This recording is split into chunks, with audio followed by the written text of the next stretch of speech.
Chafouineur épisode 26.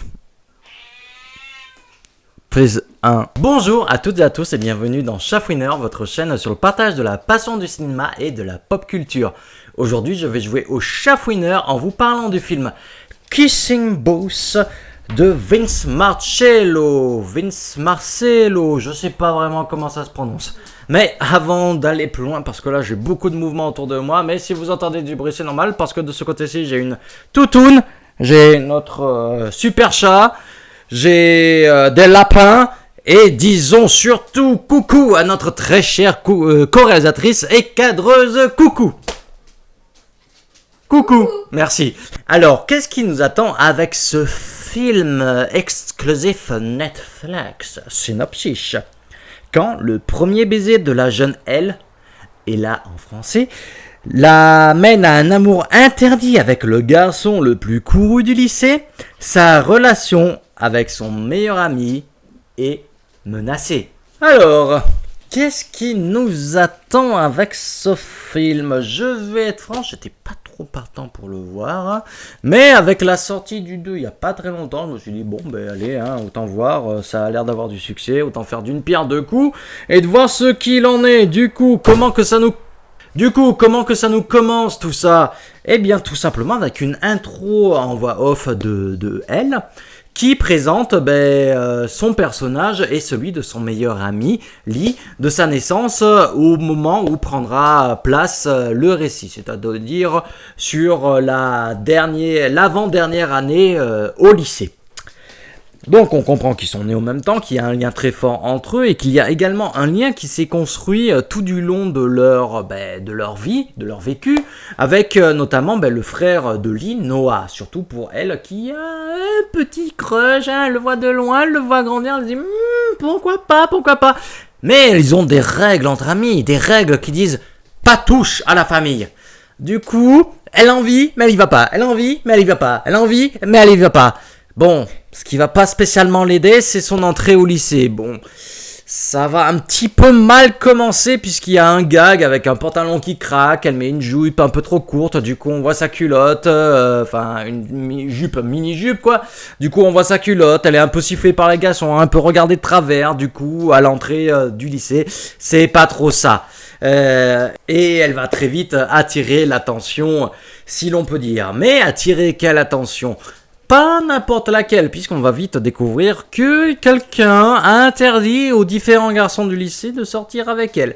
Et ce quelqu'un n'est pas n'importe qui. Rappelez-vous un petit peu de qui je parle, sur qui elle a des yeux depuis le début. Parce que cette personne-là aussi, bien qu'il ait une réputation de coureur de jupons, il a un certain intérêt pour la demoiselle damoiselle. Et je crois que je vais pas plus m'étaler que cela sur l'histoire du film, qui va enchaîner notamment avec l'introduction d'un trio de personnes, les OMG, un petit peu les bitches du lycée, va-t-on dire, hein. Olivia, Mia, Gwyneth. Par là, faut comprendre que ce soit un petit peu les langues de... Voilà, hein. Et cette introduction va amener à l'idée de savoir ce qu'ils comptent faire par rapport à un projet justement qu'on lit et Elle pour la kermesse du lycée, c'est-à-dire tenir un stand à bisous. Voilà pour l'histoire, grosso modo. Même si je vais juste rajouter que pour ce stand à bisous, ils ont tenu des engagements qui sont peut-être pas bien sûrs de tenir. Après, là où est la surprise, c'est que malgré le titre Kissing Booth, ça veut dire stand à bisous en français, dans notre langue, mais malgré ce titre-là, le stand à bisous n'est qu'un élément déclencheur du film. Ce n'est pas l'élément principal à proprement parler, puisque, à ma surprise, c'est que c'est vraiment les relations entre les personnages principaux qui sont au centre du film. Vraiment, on va suivre les personnages de Elle, Rachel, Noah, Ellie, tout du long du film. Rachel, c'est un peu la pièce rapportée, il faudra que j'y revienne à la fin. Mais ouais, c'est vraiment ces 4 personnages-là qui sont au centre de l'histoire, et on va justement découvrir... Putain, le disque dur.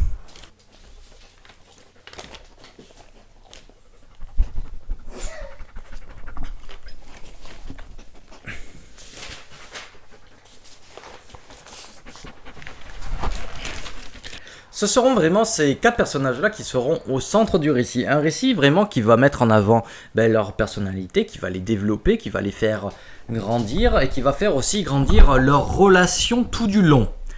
Après, ce que l'on peut venir à reprocher, c'est le peu d'interaction qu'il y a tout de même avec les autres personnages secondaires à côté. Certes, ils sont là, ils ont une présence, mais ils sont trop peu développés et ils sont juste vraiment là pour avoir une influence sur l'intrigue. C'est-à-dire que ce sont vraiment eux qui, de par l'interaction avec les personnages principaux, ils vont donner des pistes d'indices, d'éléments pour avancer eux dans leur relation, ou de comment faire démarrer quelque chose.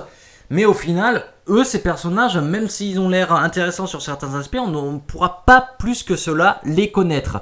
Et c'est un des reproches que j'ai à faire au film, notamment sur le fait de Rachel, bien qu'elle soit un des personnages principaux du film, notamment de par sa relation avec Lee, elle est trop peu mise en avant dans ce Kissing Booth premier du nom. Et du coup, c'est un petit peu dérangeant parce que lorsque justement la relation avec Lee va commencer, on se demande un petit peu d'où elle sort, alors que tout pouvait laisser à penser qu'il y aurait peut-être un rapprochement avec le personnage de elle pour Lee. Et car oui, dans ce genre de film, à la base, lorsqu'il y a une structure narrative de ce type-là, on s'attend à ce qu'il y ait une relation à un moment ou à un autre, un rapprochement avec les 2 meilleurs amis. Ce qui ici n'est pas le cas. Bon, je vais essayer de pas trop vous en spoiler, mais c'est vrai que comme le film est sorti depuis un petit moment et que là il y a le second volet, c'est un petit peu dur de pas lorgner aussi sur les éléments d'information qu'on peut avoir sur le deuxième volet, car comme je vous l'ai déjà dit, nous avons regardé les 2 volets presque d'affilée. Mais avec ce premier film, un autre reproche que j'ai également à faire, c'est le personnage de Noah. Je suis curieux de découvrir comment il va découvrir à l'issue, surtout lorsque l'on sait qu'il y aura un 3e opus. Mais il a un côté violent qui est mis en avant dans le film, notamment une phrase qui m'a un petit peu interpellé par rapport à une blessure qu'à un moment elle a, mais elle se blesse à la joue, je vous laisse le découvrir comment. Et il y a Lee qui agresse son frère en lui disant mais tu l'as tapé, etc. Du coup je me suis demandé est-ce qu'il n'y avait pas déjà eu un passif avec d'autres personnages féminins ou quoi que ce soit. Bon, il a certes un passé violent, un peu bagarreur avec des messieurs, mais sur le coup pourquoi cette interrogation par rapport à une femme? Moi je me suis posé la question, bon c'est pas plus développé que ça, au final il a l'air d'être un bon garçon, et l'histoire avance assez communément, puisque le film malheureusement, ça c'est le reproche que j'ai à lui faire, un autre reproche que j'ai à lui faire, mais je trouve qu'il a la structure narrative trop proche de certaines comédies romantiques trop classiques. Du coup il n'y a pas de réelle surprise, c'est assez classique dans sa construction, dans son image, dans ses musiques et dans sa finalité. Après, je ne dis pas qu'il n'est pas mauvais, mais il est, pour moi, trop classique. J'en attendais peut-être un petit peu plus. Peut-être que les choses seront notamment corrigées avec le second opus, même si bon, j'ai pas caché qu'il y a certains trucs certains gars qui sont rigolos, qui donnent le sourire. Il fait peut-être son petit effet auprès d'un public un peu plus jeune que moi, ou qui s'y retrouve un petit peu plus dans le film, mais pour moi, il manquait un petit quelque chose. Mais après, comme je ne le cesse de le dire, ceci n'est que mon avis. Si vous avez quoi que ce soit à en dire, n'hésitez pas à me faire part dans les commentaires, ça sera avec plaisir que je parlerai avec vous. N'hésitez pas, vous connaissez la chanson habituelle, à vous abonner, à partager, à liker, à commenter, à cliquer sur la petite cloche pour être notifié des prochaines vidéos.